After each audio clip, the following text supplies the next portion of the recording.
tuned into a hyped, rough, and ready DAR Sports Media college football show. Oh, this last week of college football happenings, it's hard to come up with a word for it other than perfection. It was just perfect. Everything was just perfect. And another thing that was perfect is how well this whole thing over the last couple of weeks has and it's especially germane to college football, I feel like. It's perfectly summarized how much so many of you have no fucking brains, how much you guys are obsessed with hot take fucking content putting out, how much just everybody just couldn't wait. And what's crazy is people just cannot wait to say shit that is not even like you can't say cliche useless shit fast enough. Oh, this team doesn't belong here. That team doesn't belong here. They don't belong here. This team doesn't belong here. This format is garbage. This format is broken. They got to fix the format. The format sucks. The format. This team doesn't belong here. It's the same cliche shit that everyone is fucking saying, but you just can't come say it too fast enough. And then what do we end up with? We end up with, so tell me something, fellas. By everyone's standards, I guess Georgia didn't belong in the playoff, right? Because that's what I was told by Indiana, that because they were lost by the unforgivable sin of losing by 10 points, they didn't belong there. They should have never been there. The format's broken. Well, I guess Georgia doesn't belong there, right? That's what that means, right? Keep the same energy. I guess number one Oregon doesn't belong there because they got fucking destroyed. Because that's what I was told. I guess the format's broken because the undefeated team that won the Big Ten got into the playoff. That's what I was told because SMU got blown out. Teams are getting blown out, so that means the format's broken. So you look fucking stupid there. All of your your champions of the SEC, Georgia, Tennessee, Michigan, all three got fucking waxed by Ohio State, Michigan, and Notre Dame, respectively. I guess it just means more country is up there in the north, the Midwest, because that's who laid it down on your asses. Would have had no fucking chance in the playoff. Alabama, that was sorry as fuck. We're all blessed to have seen that. And furthermore, Notre Dame, Texas, Ohio State, Penn State, none of the teams in the Final Four would have been in the playoff if not for this format. But I guess, you guys would just prefer it if we just shove a bunch of SEC teams in there because and just because we think they're good. This whole we have to actually go out there and win the games, that doesn't work for you guys. You'd be much happier, which if we just say and assume that they're better so that they get to be in the games. Because when we put everybody out there on the field and we have to actually play for it, y'all got your asses whooped. Dick smacked on your lips. Georgia, get the fuck out of here. Kirby Smart crying after the game. Penalties, this and that. How many times have I said it? You've never seen a team that was dominant begging for penalties. You're out there crying like a bitch. Big bad Georgia. Get out of my fucking face. That's violent. It was perfect. A perfect weekend. The format is good. The format, we actually had to play for it. So a bunch of teams made the Final Four. And all of you SEC fucking morons got zero leg to stand on. You got nothing to stand on. Nothing. Absolutely nothing. Fuck out of my face. Well, the perfect weekend for you, not for me. Not for me. Penn State still It driving. was close. It was close to a perfect weekend. Yeah, Texas won. Cam was quiet. Cam was quiet online, and then fucking, God damn it, damn you, Arizona. That was another one. That was another one. People just could not wait. Nobody cares that you're like, oh, they don't belong here. 1,000 other people already said it. No one cares. You don't have to. I couldn't believe I was seeing people saying that this team didn't belong there in the first quarter. Have you ever watched a college football game before? College football games are a fucking journey. It is never over until at least, we're talking 3-4 scores in the fourth quarter. Other than that, that fucking game was from 1:00 till 5:30. It was a whole fucking afternoon. Happens all the time in college football, especially with the top end teams. College football games are a journey, and things fucking change and ebb and flow throughout the game. So the next time you fix your stupid ass cliche fucking NPC fingers, this team doesn't belong. Fucking don't. Because you end up revealing. It's better to be thought of an idiot than to fucking prove it. And that's what a lot of you could not wait to do these last 2 weeks. Another thing I had thought, that first week they had all the blowouts and everybody. I said, well, this is going to be a little bit like, I think this might end up being a little bit like the NFL. Well, the first week you're going to see some crazy shit. You're going to see some blowouts. But that second round, that's where you're going to get some fucking class action. And that is what we received over the last few days. Some of you didn't deserve it. But that's what we were given anyways. Bunch of awesome games. Foremost of which, of course. We'll go there first. The Harvey, Ohio State, Oregon. What the fuck, man? What the fuck? We tried to say, hey, man, this team is motivated. That Michigan game was a wake up call, and I think Notre Dame is the most complete team left, but Ohio State is probably the most dangerous. Talk to me about your experience on Wednesday. And the hottest. That was exhilarating. Like, I mean, they started the same way against Tennessee, but it felt just as worse on a standpoint where Oregon's never been blitzed like that. No, like that before. Probably since when Georgia beat them. What was it, 49-3 a couple seasons ago?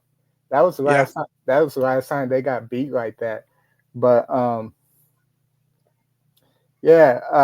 well, like what I said on the last podcast, the offense was fantastic.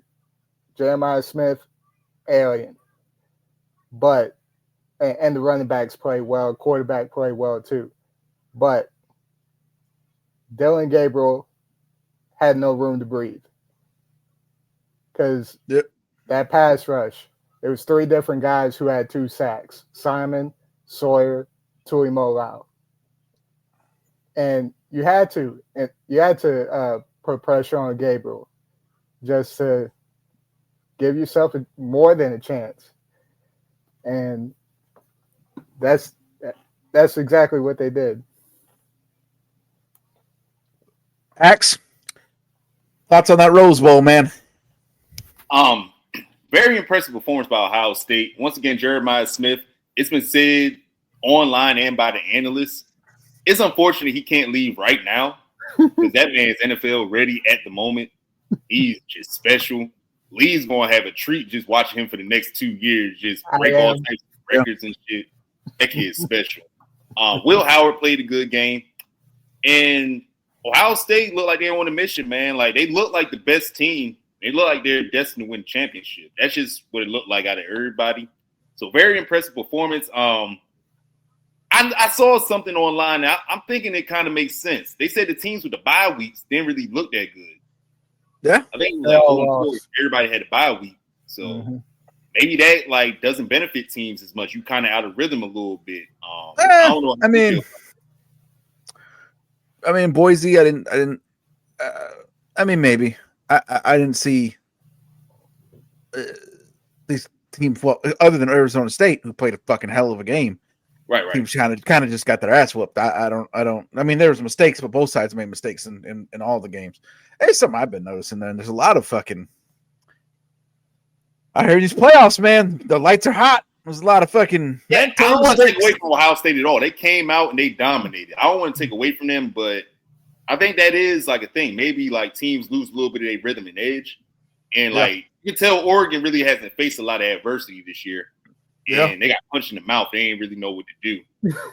I was saying it to somebody last week. I said this is I always thought it should be 8, and that would eliminate that problem. I said the other day, but I think they're closer to going to 16 than they are to 8. And that argument that you just said right there, and that's been going around online, that's going to be their gateway to go ahead and do that.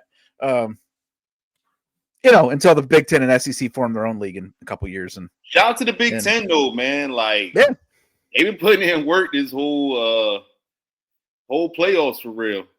Like that whole SEC bias, ESPN was dick eating the SEC. Like, oh man, I should be in there. And they let the middle of the pack as a Big Ten team punch him in the mouth. Jalen Milroe, I don't know why he jumped in the draft, but he didn't really have a good performance. Yeah, I don't know what the fuck. Got the going the Jamie Newman route. Not only did they get beat by a middle of the road Big Ten team, Michigan's starting defense was basically gone. All of their playmakers were out for either the portal or getting ready for the draft, and they still got shut the fuck down by them. True. Good job for Sharon Moore, because it was looking spooky for a minute. Yeah. Like, they started off really slow. End of the season, he turned his shit around. I gotta give credit where it's due. Absolutely. There's a lot of bit of that was a little bit of a controversy stirred up the other day. But a lot of strong performances by black head coaches in this last couple of days between Franklin and Marcus Freeman. And then Sharon Moore as well. Did a great job in that game. Pulled it around, got things looking good going into next year. And then between Franklin and Marcus Williams, there's going to be one of the two is going to the national championship, and that'll be the first time. So that the black head coach is going to be in the national championship. So good shit. True. Thoughts on the Rose Bowl? Great performance by Ohio State. Will Howard, Jeremiah Smith. Absolutely amazing performance by those two. Jeremiah Smith just went crazy. But I mean, once it was like 34-8 at the half, I kind of just was like, all right, cool. I want to say we were in the DAR group chat, and I think maybe Oregon scored, and you were like, something. Oh yeah, they scored. They scored, and they got to stop. And I was okay, here we go. Yeah. And then I like, it's funny because I put my phone down. I was doing something, and then I came back to it, and I was like, nah, not getting, nah. Yeah. And that's essentially what you kind of. I mean, if someone gets out to a 34-8 start in the first half, to be fair, it is college football. Anything can happen. We've seen games where in the blink of an eye go from 34-8 to fucking 36-34. So it's just, but in a bowl game, especially one of this magnitude against a team like this, I just felt like, man, Oregon didn't come to play. They did not look good, and Ohio State, like, they took that personally. They took this game personally. Like, they had to show that they're better than number one. That's what it felt like to me. And once again, I mean, there's not much you could really say. I mean, I don't know really what to say about Oregon's performance. It's just piss poor all around. Very disappointing, especially for a season that was going so well and so strong. It's just like you completely dropped the ball, and I mean, hey, it is what it is. Ohio State, headed to was it the Cotton Bowl? They headed to next. Oh yeah. So, unfortunately, for the DAR Bowl, the first game, it kind of came down to exactly what we said on here. Boise State's pass defense and their inability to control the point of attack. Both of those things, Genty was completely bottled up. They stacked the box every single play. They dared Boise State to throw. Shout out to the Boise State quarterback. He did a decent job. Max Madsen did a decent job with that situation. Boise had opportunities, man, and that's going to play a little bit into what I got my thoughts on the Notre Dame Penn State game. Boise had opportunities. That was not. It was a little closer than the scoreboard reflected, and they just could not cash in on them. Man, you can't drop interceptions. You cannot get procedural penalties. You got to make it happen. And they it seemed like every single opportunity like that, or every single situation like that, they just did the wrong thing in every single one of them. Out there playing 49ers football. But Penn State, credit to them. Again, it's going to play into what I'm about to talk about with Notre Dame and Penn State. Aller made some interesting, some impressive throws. Only got 170 yards against the 107th ranked pass defense, and they were the 107th ranked pass defense coming out of the Mountain West, so covering bums. And 170 is all that Aller could get out of that defense. So he made some good throws, and I like that running back. And the defense is ferocious, but I don't know. Boise State, Penn State thoughts, Lee Harvey. And what's wild about Aller? You would think he threw for like 303 touchdowns. The way they, yep, I know Axe is going to talk about it. Like, I get it. He has measurements and stuff, but the stats don't add up. And I mean, like the game against SMU, like I know he had like less than 130 passing yards in that game. I know they were playing in 20-degree weather, but yeah, Penn State's defense, they made sure Genty wasn't going to break that record on them. And they made plays in the back end when they needed to. 3 of those interceptions were in the fourth quarter. And what really helped was those 2 running backs, Singleton and Allen, combined for over 200 yards rushing. And if Allen and Singleton can do that against Notre Dame, that's a tough task. But if they can do that against Notre Dame, they will be in the national championship. Well, I don't think they're gonna, but we're gonna. I don't think so either. Honestly, I don't think so either. Axe, you are not a believer, and I don't think that this game helped out on that. Tell me about the game. Tell me about this Drew Aller situation. Well, as far as the game's concerned, Boise State did leave a lot of points on the board, like coming up short 4th and goal, missing a couple field goals, penalties.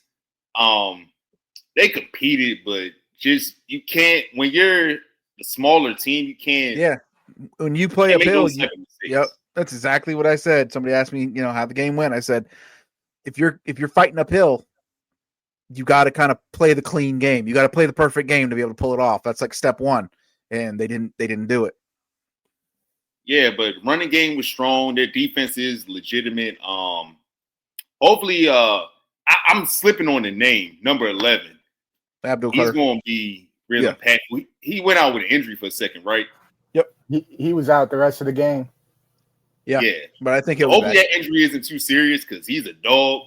Yeah. But like Boise State, it's crazy because Genty got 30 carries like it was 2004 and shit. And Larry Johnson has carries. Yeah. I mean, I know they wanted to get him the record, but Penn State was just pressed to stop him. They did what they had to do. As far as Drew Aller is concerned, like I said on the timeline, I told Lee Harvey this on Twitter. He needs to stay another year.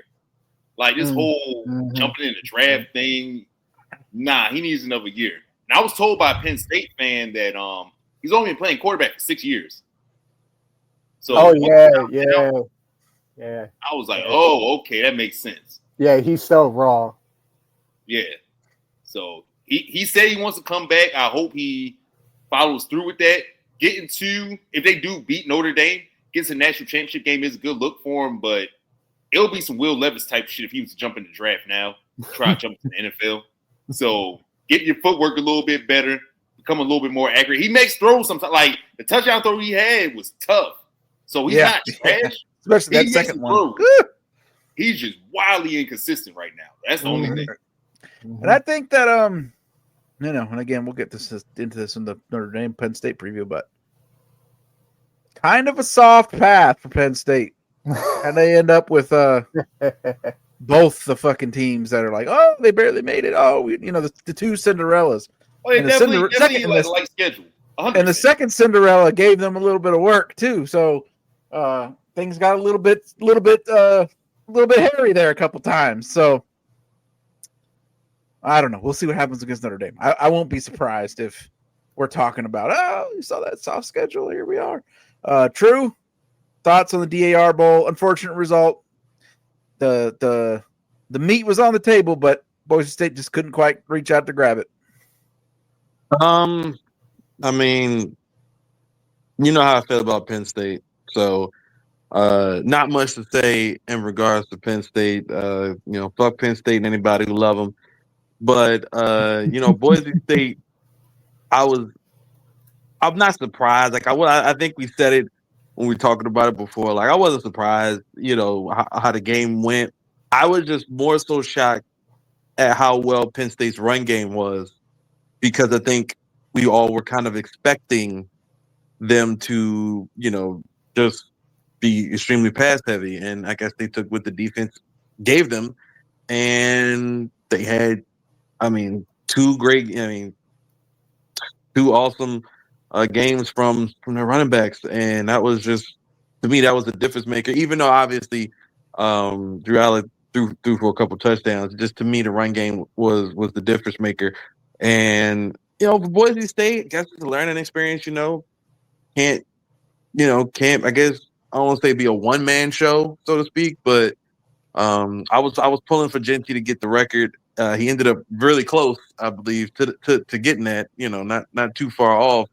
But I guess without the Heisman, the record, is what it is either way, right? It's still a great season, still a amazing season, in college football history. But I'm just hoping that this is where it stops for Penn State. Wasn't extremely impressed by what I saw, so I wasn't extremely impressed. So I don't. Well, no, I guess on the flip side, I guess we can. I really don't want to talk about the other game. You know what game I'm talking about. So I was impressed with how Notre Dame handled Georgia. So I feel as if they have great momentum going into the game against Penn State, and so my hope is that they do the job, basically.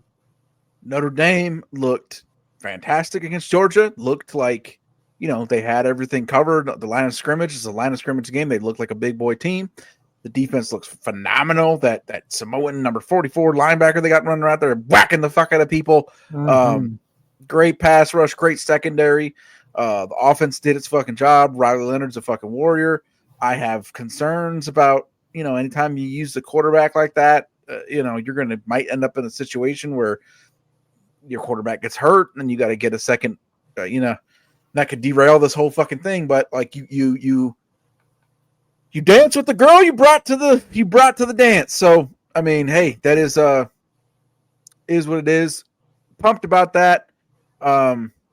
Thoughts on Notre Dame in Georgia? I already kind of went to my soliloquy earlier about the SEC and all that bullshit. That was your. Is this your king? That was their fucking big king. And they got punked out by Notre Dame, which in and of itself was a bit, because they've always been ever since that Alabama whooping in the national championship in 2013. It's always been, can't win the big one, can't really compete on the highest stages. It's a fun little story every year, and then you're out of there once you get to play the real stuff. Not no more. NIL, man. This landscape is going to be a changing, because if you think that there's anybody out there that's in the top 5 of NAL budgets, it's going to definitely be fucking Notre Dame. God damn. So, yeah, might be a get used to this thing. They love the coach. They got plenty of cash flow up there. Serious stuff. Lee, what do you think, man? Yeah, it wasn't like the most exciting game to watch, but yeah, I thought so. Oh, you? Yeah, I enjoyed every fucking minute of it. But yeah, those 17 points in 54 seconds, where it was bang, bang, bang. Like, yeah, that's tough to overcome even if they had Carson back. Honestly, Gunnar Stockton played pretty well. Yeah, he did. That shit wasn't his fault that the fucking left tackle decided to whiff on his fucking block, and they were dropping him back to pass deep in the fucking their own territory. If you got your arm out there and a dude hits you from behind, you don't see him coming. Fuck. Right. Like gonna fumble a lot of the time. Yeah, late in the first half, like I expected them to just kneel on it, go in the locker room, but they wanted to be aggressive. Yeah, it was. They didn't have Georgia. I'm talking about. They didn't have a run. They struggled in the run game. They've been struggling in that all year. Receivers dropping passes, including that one with Dylan Bell, where he dropped one deep down the field. And that sequence where Notre Dame, Marcus Freeman, faked like they were going to punt. They rushed the whole offense back out onto the field, made Georgia a substitute. Amazing. They fucking jumped off sides. Yes. That's when the whole game was decided. Outsmarted them. And I'm happy for Marcus Freeman, how he can. Brian Kelly couldn't take them this far, but yep. I'm happy that Marcus Freeman can, and it's going to be an interesting matchup when they face up with Penn State. And we're happy to see the journey, man, because me and Axe specifically, I remember the conversation we had here in October. Things looking tough for Brother Freeman when they lost the NIU game. Oh. And look at this shit now. He's going to be one of the best, held, especially if they go to the next game. Maybe they win it. But then again, we'll get to that in a minute. Going to be one of the high coaches held in the highest esteem in college. Right. Then again, he always had these slow starts. Like there was a couple years ago, he lost to Marshall at home, and then this year against Northern Illinois. If he could fix that, that'd be even better. Axe, thoughts on the game? Like Lee said, like that kickoff return for the touchdown really killed momentum. Notre Dame's defense played pretty well. Riley Leonard, he did a solid job. Shout out to Brother Freeman in the Beijing, man. Like, straight up. They've been playing good ball recently. And I'm interested to see how they do against Penn State. I said defense is playing so well. Really wasn't impressed with Drew Aller last game. So I think they can make it frantic for him. We're going to get there. We're going to get there. Yeah. We're going to get there. Yeah, but Georgia, Carson Beck not being there was a little bit too much to overcome. But what I saw from a lot of Georgia fans, they were saying just on all three levels, it was just a drop-off and disappointment. Like the coaching on all three levels was just worse than what they've seen in the past few years. They've been elite the past few years. And Lad McConkey wasn't walking through that door, man. Brock Bowers wasn't walking through the door. Mm-hmm. So you just see the talent drop off. Yeah, they weren't what they were this whole year. That bullshit with Georgia Tech. They were just, they rose up a couple times, solid performances, but overall, we talked about it last week. This game went exactly the way that we said it was going to go on last week's pod. We said this Georgia offense goes missing for long stretches, and then they're going to be doing it. They're not going to be able to get out of the hole against a great defense. And this is the best defense that's left in this playoff. Appears to be the best defense in the playoff period, because the other best defense was Georgia. So yeah, but it went just the way we said it was going to go. Yeah, but shout out to brother Freeman. It's just I think Georgia will bounce back. They just got to make a couple changes. Yeah, of course, yeah. Yeah, I just think they got to make a few changes. From what I saw from Georgia fans, they want a new offensive coordinator. Yeah, I was hearing a lot about that this morning too. Yeah, like I'm not used to their offense being this mediocre. Yeah, but they'll bounce back. They got so used to what's been happening the past 2 years. This was just a surprise for them, and they underestimated Notre Dame for sure. I saw a lot of that. They just kind of went with that. We're the SEC. We going to smack everybody attitude, but Notre Dame wasn't going for it. And it, like Lee said, man, shout out to Freeman for doing what Brian Kelly couldn't do, like win the big games. We gotta quickly, because I know it's a sore painful subject for make this shit as fast as possible, goddamn. He had all the text messages already. He had them all loaded up and ready to go. Just got to push send. Had them on a scheduled release over the course of hours. I sent them anyway. He was fucking, attaching fucking weighted notes to bats and shit and sending them out. He was fucking doing all that. Phenomenal game. One of the best games we've seen in many, many years. Cam Scatterboo at this point, it's already been said. Motherfucker did everything he could possibly fucking do. I was in fucking belief about that 4th and 13 play. Dillingham took it on himself. He said that was basically the two defensive backs did what they were supposed to do on the play. The objective there is that ball. Basically, what happened is they didn't get home. The blitzers did not get there in time. It should never. The way the play is designed is this should never be enough time for a guy to get that deep for that play to be made, and they picked it up the blitz perfectly. And he's right. That was a bad fucking call. What the fuck are you doing? It's 4th and 13. Like, just play the sticks and stop them, and you fucking win the game. And what are you blitzing for? Like, what are you taking a risk for? I don't know. They picked it up perfectly, and you got fucking burnt, and that was that. Hell of a fucking effort by Arizona State, though. They might be here to stay, man. I've been saying for a long time, Sleeping Giant. Love the fucking school. I spent like a week on that campus once upon a time. It's goddamn phenomenal. Dillingham, they extended him for 5 years. Up and away, quite possibly for Arizona State. SEC, they're real proud, thumping their chests for a team they had to bring in through the transfer portal, carrying their flag into the next round.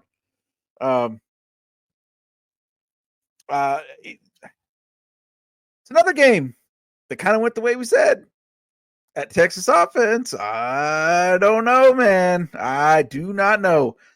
That Texas team, that performance is not going to get it done in the next fucking round.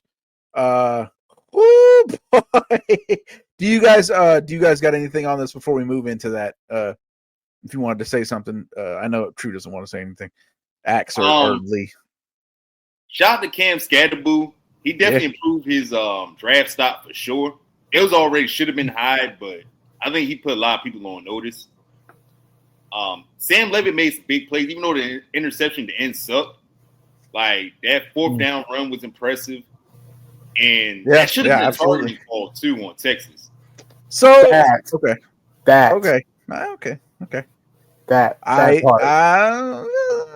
don't know. I hate to be on fucking. I know this is not a popular opinion on this pod, but there was no crown of the helmet. It was face to face. There was no launch point. I'm just saying. If Rose was reversed, you know they would call down Arizona. If Rose was reversed, you know they would have called down Arizona State 100%. 1,000% they would have. Yeah, so there's that. I also too, I just saw people again. So many of you are so fucking stupid. They're like, well, this was a fucking targeting call too. When they got the interception, Arizona got the interception, and the fucking defensive back on the back end just destroyed that wide receiver's world. Well, this should have been targeting too, and it would change the game. The targeting was after the fucking interception. The interception would have still counted. You're fucking stupid. God damn. Yeah. Fuck. And last thing, that game definitely solidified that Quinn Ewers is going to jump in the transfer portal because he almost boo-booed on himself to end the game. He redeemed himself a little bit towards the end, but yeah, you're supposed to close the deal. If you're supposed to be a future NFL prospect, like, you can't let Arizona State come back like that. Yeah. No, we're about to talk about it. His back was against the wall. He had no other choice. So I think we're all agreed. If that Texas team, if that effort comes in there against Ohio State, Drew's going to have a great fucking day. They couldn't even defend. It's going to start early. Real routes, bro. So what the fuck they going to do with Jeremiah Smith?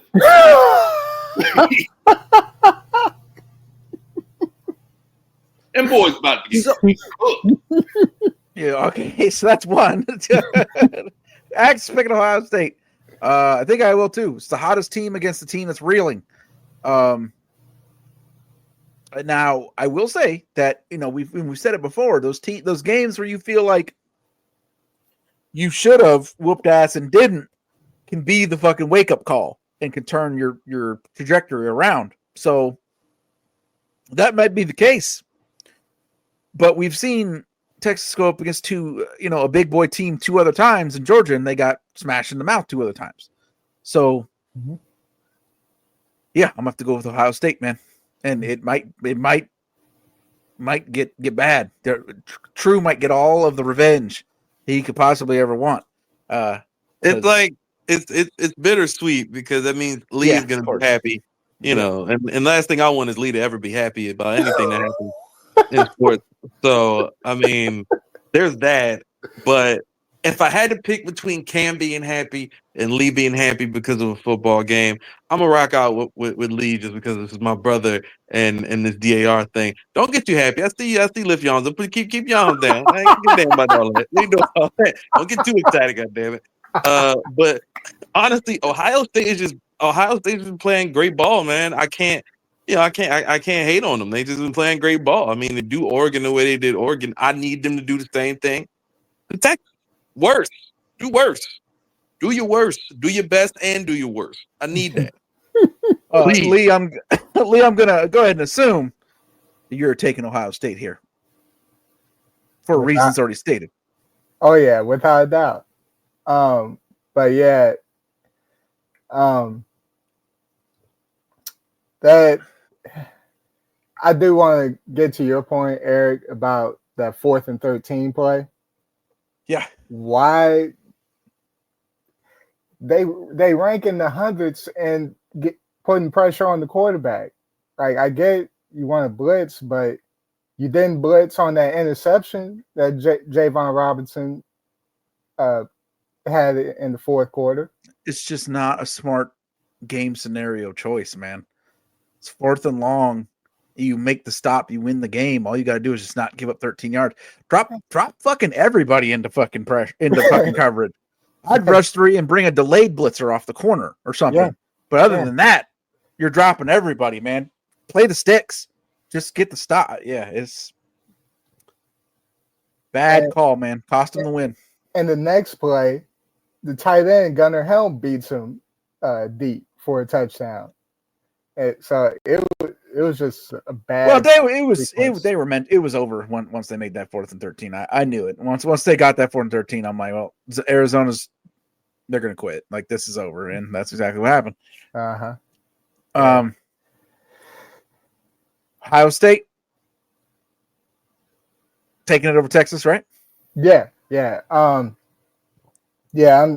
taking Ohio State too, and they, as you've seen these last 2 games, they've started fast, and if they start like that again, I don't know what Texas has to adjust to that. Right? They have to hope Ohio State takes their foot off the gas pedal, because it is all gas, no brakes in Columbus ever since the Michigan loss. So The other game, from what I've seen in these playoffs, I think that Penn State is a lesser version of Georgia, and Georgia clearly is a lesser version of Notre Dame. They're built a lot of the same way, a lot of control at the front seven on both sides, line of scrimmage, both sides of the ball. Good defenses, both sides. Good running game. Quarterback, you would think with the hype that it's Drew Aller, but again, he only got 170 yards against the 107th ranked defense in the nation. So didn't look super with it for long stretches. I have not seen anything out of that offense that tells me that they're going to be able to move the ball against this Notre Dame defense at all. Now, I think the defense will show up to play. I don't think it's going to be spectacular. I think you're looking at like a 20-10 situation, 20-9 situation. But I feel pretty strong about Notre Dame. How about you there, Lee Harvey? I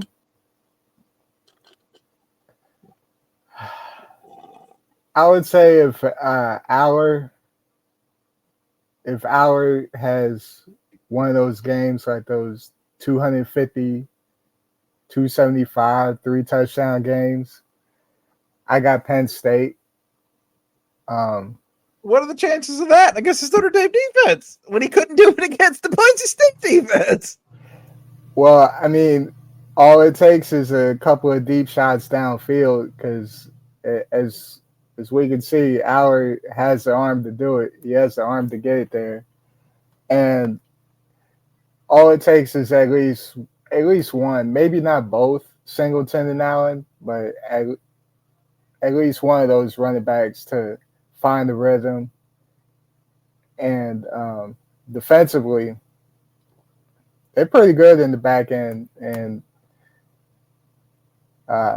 somebody like Jalen Reed, if he can make a play or two, or Zion Tracy, either one of them, they can make plays to get a couple turnovers. Penn State will win the game. I got Penn State. Oh, wow. Yeah. We're going to revisit this fucking conversation. Yeah. Axe, what do you think, man? Penn State and Notre Dame? Give me Notre Dame. I just feel like Penn State, offensively, they're not going to be able to do much against that defense. They won the SMU game mainly because of their defense. Same with Boise State. So I just feel like Notre Dame's defense, but Notre Dame has to make some splash plays, though. Penn State's defense ain't no hope. So it'll be a low-scoring game, I believe. Probably like a 17-10 type game, but I got Notre Dame grinding it out. They've been in these tough battles. And I think Brother Freeman pulls it out.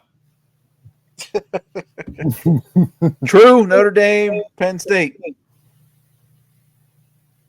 A chance in hell I would ever pick Penn State. So I'm gonna go with obviously Notre Dame. I just think their defense a little bit better, a little bit stronger, and I just feel like they are slightly better team.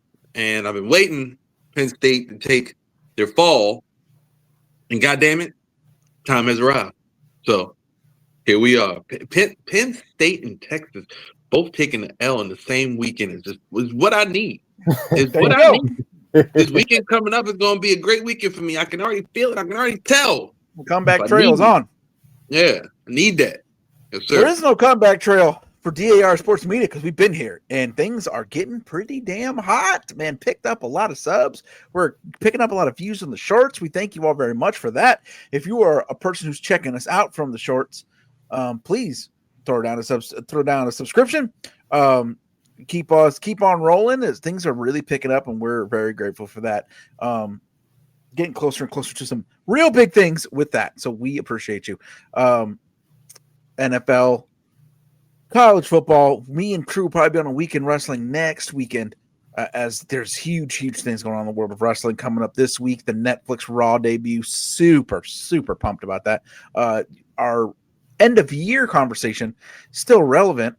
That video did a lot of views. If you haven't checked it out yet, please do. We have it in your into wrestling. In-depth discussion about Mercedes Moné possibly being the greatest women's wrestler of all time in North America. Our thoughts on the best matches, best shows, best wrestlers of the year last year. Give it a listen. It's up on the page right now. The Medium site, as always, is crushing it. We had a bunch of awesome articles go up today, earlier on this week. Everything you can think of, hip-hop, sports, movies, all across the board. Check it out. Drew's album, Soul Revival 6, still on all streaming platforms that you can listen to music on. Check it out. Give that thing 5 spins when you go in there and give it a listen. Whew, out of breath, dry mouth, and that is because the world of DAR never stops. We might make a fucking video game next.